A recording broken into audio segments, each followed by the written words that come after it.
Hello.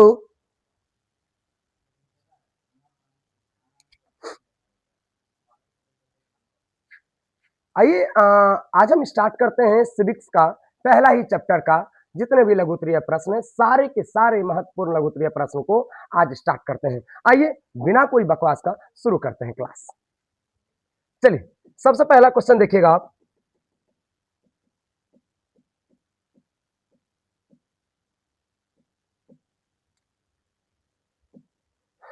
सबसे पहले question की बात करते हैं, देखिएगा ध्यान से। लोकतंत्र में द्वंद्व से क्या तात्पर्य है? द्वंद्व का मतलब क्या है? लोकतंत्र में आखिर द्वंद्व से क्या मतलब है? देखिएगा ध्यान से। लोकतंत्र सैद्धांतिक रूप से समानता पर आधारित शासन पद्धति है। अब देखिए, लोकतंत्र में आप जानते हैं समानता की जरूरत। समानता का मतलब प्रत्येक व्यक्ति को समान अधिकार मिलना चाहिए।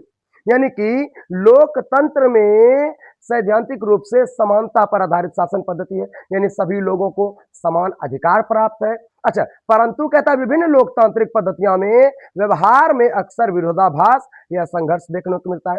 अच्छा, भारत में अगर आप देखिएगा तो लोकतंत्र शासन है और यहाँ पे सबों को समान अधिकार दिया गया है, लेकिन कभी कभी ऐसा भी देखने को मिलता है, समान अधिकार दिए तो गए हैं जरूर, लेकिन कहता है कि विभिन्न लोकतांत्रिक पद्धति में व्यवहार में अक्सर विरोधाभास या संघर्ष देखने को मिलता है। समान अधिकार होने के बावजूद भी एक दूसरे में टकराव देखने को मिलता है। अलग अलग लोगों को अलग अलग सुविधाएं दी जाती है, जिससे उनमें टकराव बढ़ जाती है। और कुछ विद्वान इसी विरोधाभास की स्थिति को क्या मानते हैं? लोकतंत्र में द्वंद्व। द्वंद्व का सीधा मतलब है दो अलग अलग मायने, यानी कि किसी को भैया किसी को समानता मिल रहा है तो किसी को समानता नहीं मिल रहा है, इसी को कहते हैं द्वंद्व। एक और अलग, एक और अलग मान्यता। चलिए दूसरे क्वेश्चन की बात करते हैं। कहता है सामाजिक विभेद की उत्पत्ति के मुख्य कारण क्या है? आखिर लोगों में सामाजिक विभेद उत्पन्न क्यों हो रहा है? बात करते हैं कि किसी भी सामाजिक विभेद की उत्पत्ति के अनेक कारण हो सकते हैं, लेकिन हम केवल बात करेंगे तीन कारणों पर हम चर्चा करेंगे। देखिएगा ध्यान से। समाज में विभिन्न भाषा, धर्म, जाति, संप्रदाय और क्षेत्र के लोग रहते हैं। आप जानते हैं किसी भी गांव में, याद रखिएगा, किसी भी राज्य में, किसी भी देश में, खास करके हम देश में लेंगे या आप किसी गांव में भी लीजिएगा, तो देश के स्तर पर बात करेंगे कि वहां पे भाषा के आधार पर, जैसे बात करेंगे अलग राज्यों में अलग भाषा है, जैसे बंगाल में बंगाली, गुजरात में गुजराती, यानी कि अलग अलग राज्यों में अलग अलग भाषाएं बोली जाती हैं। तो समाज में विभिन्न भाषा, अलग अलग धर्म, जैसे हिंदू, मुस्लिम, सिख, ईसाई जो भी है, और जाति, जैसे कोई शर्मा है, कोई मंडल है, कोई और भी जाति है, जायसवाल, इसी प्रकार का जाति, संप्रदाय और क्षेत्र के लोग रहते हैं, जिनके आधार पर विभेद बने रहते हैं, जिनके आधार पर एक दूसरे में टकराव बने रहते हैं, दुश्मनी बढ़ी रहती है। बात करते हैं कि दूसरा, कि किसी भी व्यक्ति का जन्म किसी विशेष परिवार में होता है। सही बात है भैया।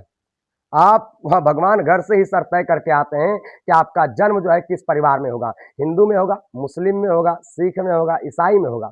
तो कहता है कि किसी भी व्यक्ति का जन्म जो है किसी विशेष परिवार में होता है, जिसका संबंध जो है किसी न किसी जाति, समुदाय, धर्म, भाषा या क्षेत्र से अवश्य होता है। आप मान लेते हैं कि बिहार में पैदा लिए तो हिंदी बोलिएगा, गुजरात में पैदा लिए गुजराती बोलिएगा, यानी कि जिस राज्य में पैदा लीजिएगा तो आपके जन्म को लेकर ही, याद रखिए, आप में मतभेद बना रहेगा। तो कहता है कि किसी भी व्यक्ति का जन्म किसी विशेष परिवार में होता है, जिसका संबंध किसी न किसी जाति, समुदाय, धर्म, भाषा या क्षेत्र से अवश्य होता है। अच्छा, जो सामाजिक विभेद का सबसे बड़ा कारण है, यानी कि जन्म ही, याद रखिएगा, किसी परिवार में जन्म ही सामाजिक विभेद का सबसे बड़ा कारण है। बात करते हैं तीसरा। इसके अतिरिक्त जन्म के बाद भी देखिएगा स्त्री पुरुष, काले गोरे, लंबे नाटे, गरीब अमीर और शक्तिशाली कमजोर जैसे व्यक्तिगत विभेद भी कालांतर में सामाजिक विभेद का रूप ले लेती है। यानी कि जैसे जन्म लिए, जन्म होने के साथ ही आप मुस्लिम में जन्म लिए तो भैया उससे लड़ाई है, भैया हिंदू में जन्म लिए वो विभेद हो गया आपके लिए कि हिंदू मुस्लिम का अलग अलग हो गया। अब देखिए, जन्म लेने के बाद अगर आप काले पैदा लिए वो भी दिक्कत है, गोरे पैदा लिए वो भी दिक्कत है, वो भी आपसे कोई विभेद हो जाएगा। नाटे पैदा लिए तो नाटे से दिक्कत, लंबे हो गए तो लंबे से दिक्कत। बात करेंगे वहीं अगर स्त्री हो गए तो भैया स्त्री में दिक्कत, पुरुष हो गए तो पुरुष में दिक्कत। यानी कि किसी भी प्रकार से आपका सामाजिक भेद, याद रखिएगा, कहता है सामाजिक भेद की उत्पत्ति के मुख्य कारण क्या है? ये स्त्री पुरुष, काले गोरे, लंबे नाटे, या बात कर सकते हैं कि किसी भी जाति, समुदाय, धर्म, भाषा में भाषा के घर में जन्म लेना। चलिए बात करते हैं अगले क्वेश्चन की तरफ। तीसरा क्वेश्चन है कि लोकतांत्रिक राज्य में जनता के बीच तालमेल कैसे स्थापित है? आखिर लोकतांत्रिक राज्य जो है, आप जानते हैं कि हमारा देश लोकतांत्रिक है, आखिर उसमें सभी वर्गों में तालमेल कैसे बैठाया जाए? कहता है लोकतांत्रिक राज्यों में जनता के बीच विभिन्नताओं और असमानताओं के बावजूद उनके बीच तालमेल स्थापित होता है। कहने का मतलब बहुत सारी विभिन्नताएं हैं सर, जैसे कोई लंबा है, कोई नाटा है, कोई अमीर है, कोई गरीब है कि नहीं? कोई काला है, कोई गोरा है। अच्छा, वही बात करेंगे कि भैया सामाजिक भेद के अलावा असमानता तो देख ही लिए, और विभिन्नताओं की बात करेंगे।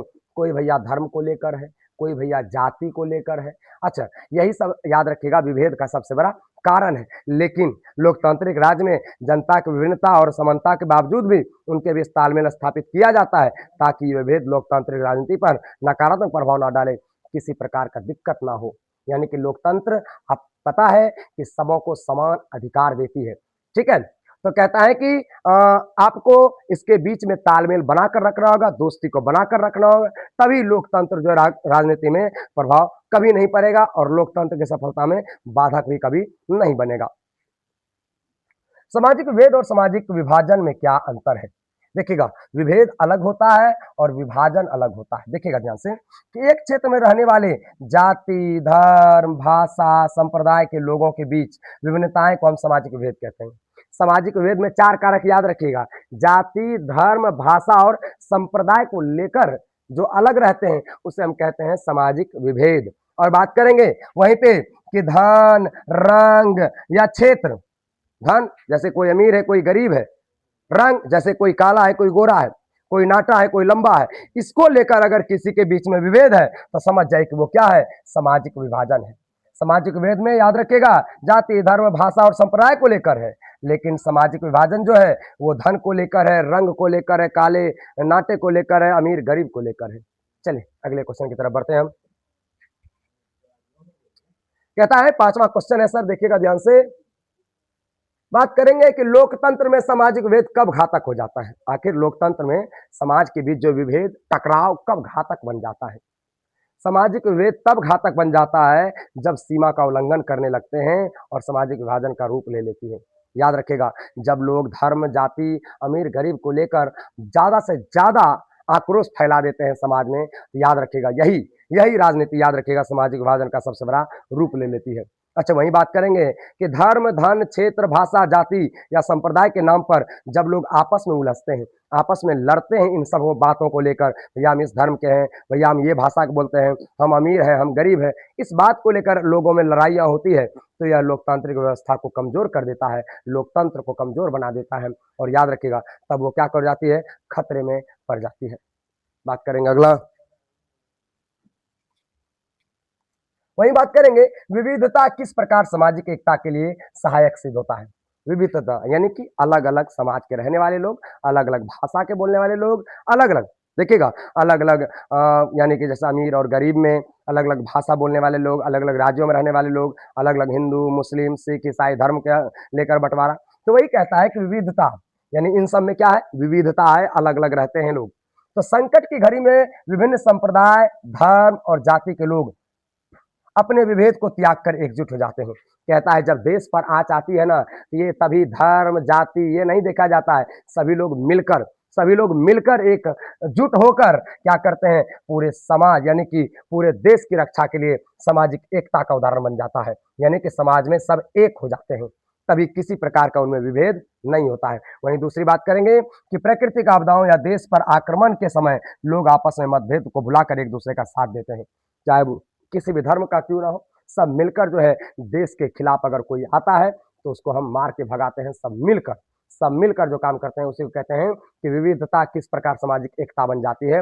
जब कुछ समय के लिए हम लड़ रहे थे, लेकिन जब देश पर आँच आई तो सब एकजुट मिलकर है देश पर आए दुश्मनों को हम मार भगाएंगे। चलिए बात करेंगे, विभिन्न धर्मों के लोग एक दूसरे के त्योहारों में शामिल होकर और पूजा स्थलों पर जाकर आपसी सद्भाव और एकता को बढ़ावा देते हैं। सही बात है, कभी कभी ऐसा भी होता है कि हिंदू धर्म का कोई पर्व है, होली है, तो उसमें मुस्लिम भी हिस्सा लेकर, जैसे कि कोई मुस्लिम का अगर मान लेते हैं पर्व तजिया है, तो उसमें हिंदू भी हिस्सा लेकर क्या करते हैं, एक दूसरे को मतभेद को हम भुला देते हैं। चलिए अगले क्वेश्चन की तरफ आते हैं, बात करते हैं। 7वां क्वेश्चन है सर कि व्यक्तिगत पसंद के आधार पर सामाजिक भेद कैसे उत्पन्न हो जाती है। कई व्यक्ति धर्म परिवर्तन करके एक अलग समुदाय बना लेते हैं, मान लेते हैं, सही बात है भाई, बहुत सारे व्यक्ति हैं जो कि धर्म परिवर्तन करके एक अलग ही समुदाय बना लेते हैं कि भैया भैया हम हिंदू हैं तो चलो एक जगह रहते हैं सब मिलके। तो कहता है कि कई व्यक्ति धर्म परिवर्तन करके एक अलग समुदाय बना लेते हैं। अच्छा, कुछ लोग अपनी पसंद के अनुसार अलग व्यवसाय कर लेते हैं। आपको हम अगर बताएं तो हम पेशे से तो कुछ और हैं, फिलहाल यानी सॉरी जाति से कुछ और है, लेकिन अभी पेशा मेरा कुछ और है। जैसे हो सकता था हम हलवाई हो, लेकिन हम काम क्या कर रहे हैं, सर पढ़ाने का काम कर रहे हैं, तो एक अलग ही व्यवसाय हम पकड़ लिए हैं। तो कहता है कुछ लोग अपनी पसंद के अनुसार अलग व्यवसाय, शिक्षा या सांस्कृतिक गतिविधियां का चयन करके एक अलग ही पहचान बना लेते हैं। जैसे मेरा पहचान कुछ और था, लेकिन अभी पहचान बनाए है टीचर में सर। इस प्रकार वे अपने परिवार की परंपराओं से हटकर एक नए सामाजिक समूह के सदस्य बन जाते हैं। यानी कि अपने समाज के यानी अपने परिवार की सारी परंपराओं को भूलकर एक नया समाज बना देते हैं। और जिनका जन्म से कोई संबंध नहीं होता, ऐसा नहीं होता कि वो जन्म हिंदू में लिया है, मुस्लिम में लिया है, लेकिन वो क्या करते हैं, उन सबको भुलाकर एक नया समाज जो स्थापित कर देते हैं। उसे ही कहता है कि व्यक्तिगत पसंद के आधार पर सामाजिक भेद कैसे उत्पन्न होती है। यानी कि अपनी पसंद के अनुसार हम क्या किए कि जैसे कि कोई मेरा जन्म के आधार पर कोई और पैसा होना चाहिए था, लेकिन हम कुछ कर रहे और हैं सर। चलिए बात करते हैं नेक्स्ट क्वेश्चन। फूट डालो और शासन करो। ये तो आप सुने होंगे सर कि अंग्रेज लाए थे फूट डालो और शासन करो, यानी कि लड़वा दो और जाकर शासन कर लो, है कि नहीं? तो कहता है कि ब्रिटिश शासकों द्वारा अपनाई गई फूट डालो और शासन करो की नीति ने हमारे देश को वर्षों तक प्रभावित किया। यानी कि क्या किया, जब भी हम लोग एकजुट होते थे देश को आज़ाद कराने के लिए, तो हम लोगों के बीच हिंदू मुस्लिम को लेकर लड़ा दिया जाता था ना। क्या कीजिएगा, उतने ज़्यादा शिक्षित नहीं थे ना, इस वजह से क्या करते थे, हिंदू मुस्लिम को लेकर एक दूसरे से लड़ा दिया जाता था। बात करेंगे कि आज भी सामाजिक भेद राजनीति के लिए एक अस्त्र बना हुआ है। राजनीतिक दल अपने प्रतिद्वंदियों का आधार सामाजिक भेद को बना देते हैं। यानी कि याद रखिएगा कि कोई कोई आप देखिएगा गांव में भी नेता ऐसा होता है, बहुत कोई प्रतिनिधित्व देखेगा, बोलेगा हम अपने जाति को वोट देंगे, सुने जरूर होंगे, है कि नहीं? उसी को लेकर सामाजिक भेद और भी बढ़ जाता है। बात करेंगे जिससे समाज में टकराव और विभाजन की स्थिति उत्पन्न हो जाती है। वो कभी देखिएगा आप राजनीति के कारण लड़ाई भी हो जाती है, हम अपना जाति को वोट देंगे, वो कहता है नहीं हम अपना जाति को वोट देंगे, वो कहता है कि नहीं तुम्हारा जाति वाला ठीक नहीं है, वो कहता है नहीं तुम्हारा जाति वाला ठीक नहीं है। इसी को लेकर गाँव में टकराव भी बढ़ जाता है। चलिए अगले क्वेश्चन की तरफ बढ़ते हैं। अगला क्वेश्चन है कि सामाजिक विभाजन का राजनीति पर क्या प्रभाव पड़ता है। आखिर समाज में विभाजन होता है तो आखिर लोकतंत्र यानी कि देश पर क्या प्रभाव पड़ता है। कहता है कि सामाजिक विभाजन का राजनीति पर गहरा प्रभाव पड़ता है। कैसे? तो जब सामाजिक विभेद राजनीति विभेद में बदल बदल जाता है, जब समाज में होता होता झगड़ा जो है वो देश लेवल पे हो जाती है, तब कहता है कि यह लोकतांत्रिक व्यवस्था के लिए घातक सिद्ध हो जाता है। यानी गांव की लड़ाइयाँ कहाँ तक, जब देश तक पहुंच जाती है, तब लोकतंत्र खतरा में पड़ जाता है। इसका सबसे बड़ा उदाहरण आपको यूगोस्लाविया में देखने को मिलेगा, जहां धर्म और जाति के आधार पर हुए विभाजन ने देश को कई टुकड़ों में बांट दिया। अलग अलग जाति के लोग, अलग अलग धर्म के लोग जो है एक अलग ही अपना अपना अलग देश की मांग करके उसे अलग अलग हिस्सों में तोड़ दिया गया। वो उदाहरण है सर यूगोस्लाविया का। बात करेंगे कि उत्तरी आयरलैंड में सामाजिक विभेद की स्थिति का वर्णन करें। उत्तरी आयरलैंड में समाज मुख्य रूप से प्रोटेस्टों और कैथोलिकों समूह में बटा था। याद रखेगा कि आयरलैंड में जो है दो भागों में दो समूहों में जो है राजनीति बटा हुआ था। एक था भैया दो भागों में लोग बटे हुए थे, एक थे प्रोटेस्टेंट में और दूसरा था भैया कैथोलिक में। देखते हैं, बात करते हैं। अच्छा, कहता है वहां की राजनीति इन्हीं समूहों पर आधारित थी। जैसे बात करेंगे, नेशनलिस्ट पार्टी जो है कैथोलिकों का प्रतिनिधित्व करती थी। यानी कि कैथोलिक वाला जो है वो किसको सपोर्ट करते थे, नेशनलिस्ट पार्टी को। जैसे अभी लोग है ना, बीजेपी है, कांग्रेस है, उसी प्रकार से आयरलैंड में कैथोलिक वाले जो है वो नेशनलिस्ट पार्टी को सपोर्ट करते थे। और भैया उत्तरी आयरलैंड को आयरलैंड गणराज्य से मिलाना चाहते थे। अच्छा, इसको ही सपोर्ट करते थे और ये चाहते थे कि उत्तरी आयरलैंड यानी कि आयरलैंड का ऊपर वाला हिस्सा को क्या करें, आयरलैंड गणराज्य में मिला दें। जबकि यूनाइट ये देखिएगा यूनानिस्ट पार्टी प्रोटेस्टो का प्रतिनिधित्व करती थी। याद रखिएगा, हम बताए कि आयरलैंड में दो समूह में बटा था, एक प्रोटेस्टो और दूसरा था भैया कैथोलिको। तो ये कैथोलिको हम देख लिए नेशनलिस्ट पार्टी को सपोर्ट करते थे, और प्रोटेस्टो जो है देखिएगा आप इसको देखिएगा यूनियनिस्ट पार्टी को सपोर्ट करते थे और उसे ब्रिटेन में मिलाना चाहते थे। याद रखिएगा, यूनियनिस्ट पार्टी जो है इसे यानी कि प्रोटेस्ट जाति वाले को किसे मिलाना था, ब्रिटेन में मिलाना चाहते थे। वहीं बात करेंगे नेशनलिस्ट पार्टी वाले कैथोलिकों को उत्तरी आयरलैंड में मिलाना चाहते थे। बात करेंगे इस विरोधाभास के कारण ही वहां लंबे समय तक संघर्ष बनता रहा, एक दूसरे में झगड़ा होते रहे सर। चलिए अगले क्वेश्चन की बात तरफ। कहता है सामाजिक विभेद की राजनीति का परिणाम किस बातों पर निर्भर करता है। कहता है सामाजिक विभेद की राजनीति का परिणाम मुख्य रूप से इस बात पर निर्भर करता है कि लोग अपनी पहचान को लेकर कितने जागरूक हैं। यानी कि आप बता दें आपको। चलिए आगे बढ़ते हैं। यदि लोग अपनी पहचान के प्रति आग्रह और दूसरों के प्रति दुराग्रह की भावना रखते हैं, तो परिणाम बुरा होगा। मानते हैं कि आप अगर हिंदू धर्म में जन्म लिए हैं या फिर मुस्लिम धर्म में जन्म लिए हैं, तो आपको अगर आप हिंदू होते हुए मुस्लिम की बुराई करते हैं, मुस्लिम होते हुए हिंदू की बुराई करते हैं, तो ये निश्चित है कि सर अपने जाति के प्रति आप क्या करते हैं, आग्रह रखते हैं और दूसरे के प्रति आप अगर दुष्प्रभाव सोचेंगे, तो याद रखिएगा ये बहुत ही बुरा परिणाम होगा। अच्छा, लेकिन यदि लोग अपनी राष्ट्रीय पहचान को सर्वोपरि मानते हैं, सभी लोग कहने लगे कि हम भारतीय हैं, तभी कभी भी एक दूसरे में विभेद नहीं होगा। जब भी आपको पूछता है कि आप क्या हैं, तो आपको हिंदू बताना पड़ता है, मुस्लिम नहीं। तब आप विभेद को और बढ़ाते ही हैं। जब आप कहिएगा कि हम एक इंडियन हैं, तब विभेद नहीं बढ़ेगा। जैसे कि बेल्जियम के निवासी ने कहा कि कभी भी इसमें विभेद नहीं हुआ, वहाँ कोई भी जाति धर्म लेके नहीं बटा, बस वो क्या कहते थे कि हम बेल्जियम के वासी हैं, जैसे हम कह सकते हैं कि हम इंडियन हैं। तो सामाजिक विभेद का प्रबंध बेहतर तरीके से हो सकता है। बात करेंगे लोकतांत्रिक व्यवस्था में सामाजिक विभेद को कैसे देखा जाता है। अधिकांश लोकतांत्रिक देशों में सामाजिक विभेद मौजूद रहते हैं। लगभग सभी देशों में सामाजिक विभेद रहता है। सब देशों में कहीं ना कहीं लड़ाइयाँ होती है एक दूसरे के बीच। तो लोकतांत्रिक व्यवस्था में राजनीतिक दल इन विभेद को स्वीकार करते हुए उन पर खुली चर्चा करते हैं। देखिएगा कैसे कि विभिन्न समूहों से वादे कहे जाते हैं। कहता है कि कोई भी आप जो राजनीतिक खड़ा होता है सर, कोई भी कैंडिडेट खड़ा होता है तो वो क्या करता है, कहता है मुस्लिम को हम दे देंगे, कब्रगाह बनवा देंगे, हिंदू को कहता है फील्ड बनवा देंगे, मंदिर बनवा देंगे। यानी अलग अलग जाति से, अलग अलग समूहों से अलग अलग वादे किए जाते हैं इसके द्वारा। और कहता है और उनकी आवश्यकताओं की पूरा करने वाली नीतियां का निर्माण करती है। यानी कि उनको जो जो जरूरतें हैं उन सब का वो क्या करती है, वो वादा करती है कि हम जरूर पूरा करेंगे। वही कहता है लोकतांत्रिक व्यवस्था में सामाजिक भेद को कैसे देखा जाता है। यानी कि अधिकांश लोकतांत्रिक देशों में सामाजिक भेद को मौजूद है। सब में, सब देश में रहते हैं सामाजिक भेद। और लोकतांत्रिक व्यवस्था में राजनीतिक दल इन विभेद को स्वीकार भी करते हैं, मानते भी है भैया कि खुली प्रकार से छूट भी दे रखी है कि भाई आराम से आप बटे रहिए, कोई मतलब नहीं है। बटिएगा तभी तो हमको मजा आएगा। बटे रहते हैं तो उसी में अलग अलग समूह को अलग अलग वादे किए जाते हैं, तुमको ये दे देंगे, तुमको वो दे देंगे। इसी प्रकार से याद रखिएगा कि और उनकी ही आवश्यकता को पूरे करने वाली नीतियों को निर्माण करती है। बात करेंगे कि सामाजिक वेद की राजनीति का परिणाम समाज के विभिन्न समुदाय की मांगों को प्रस्तुत करने के तरीके पर कैसे निर्भर करती है।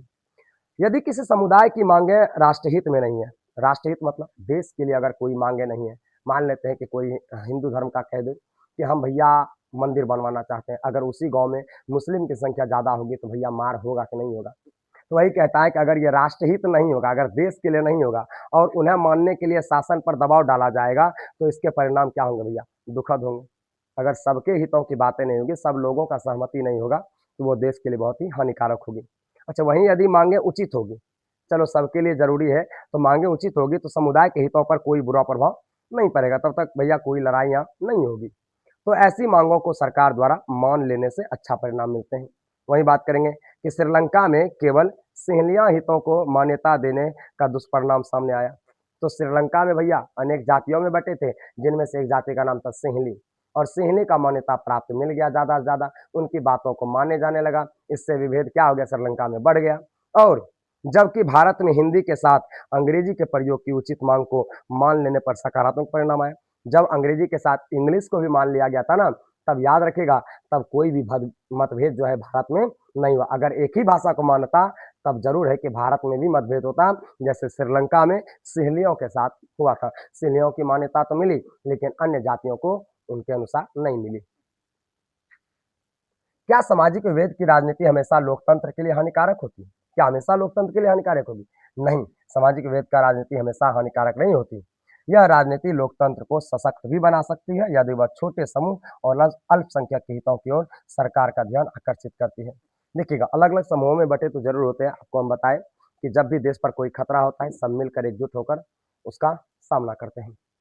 बात करते हैं कि नहीं, सामाजिक विभेद जो है राजनीति हमेशा हानिकारक ही नहीं होते हैं।